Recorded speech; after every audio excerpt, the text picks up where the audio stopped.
प्राचीन भारत का गौरव, आध्यात्म और पराक्रम का संगम, ये है नागा साधुओं की कहानी। धर्म और संस्कृति की रक्षा के लिए समर्पित यह साधु समाज आज भी अपनी परंपराओं और वीरता के लिए जाना जाता है।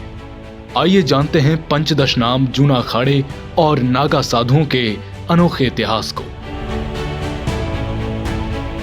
जूना अखाड़े की स्थापना 1145 ईस्वी में उत्तराखंड के कर्णप्रयाग में हुई थी।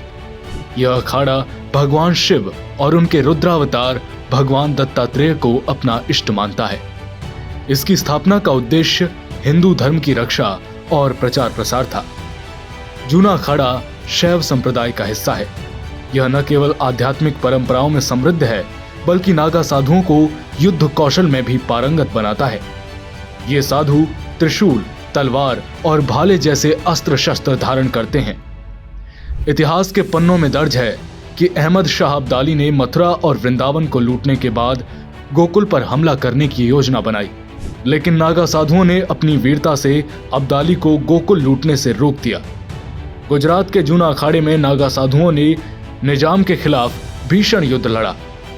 साधुओं ने निजाम की सेना को हराया, लेकिन धोखे से दिए गए विषाक्त भोजन से सैकड़ों साधुओं की मृत्यु हो गई। जो बच गए उन्होंने जूना अखाड़े की पुनर्स्थापना की। नागा साधु बनने की प्रक्रिया कठिन और अनुशासन से भरी होती है। इच्छुक व्यक्ति को 12 वर्षों तक ब्रह्मचर्य का पालन करना होता है। दीक्षा के समय पिंडदान और विजय संस्कार किया जाता है, जो साधु को सांसारिक मोह से मुक्त करता है। जूना अखाड़े के शस्त्रागार में 400 वर्ष पुराने हथियार संरक्षित हैं। इन अस्त्र शस्त्रों को नागा साधु कुंभ मेले के दौरान प्रदर्शित करते हैं। यह उनकी परंपरा और वीरता का प्रतीक है।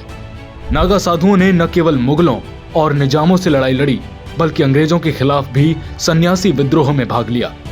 यह विद्रोह उनकी धर्मनिष्ठा और स्वतंत्रता के प्रति समर्पण को दर्शाता है। नागा साधुओं का इतिहास केवल धर्म का नहीं, बल्कि वीरता, त्याग और अनुशासन का उदाहरण है। ये साधु न केवल भारतीय संस्कृति के रक्षक हैं, बल्कि आने वाली पीढ़ियों के लिए प्रेरणा भी हैं।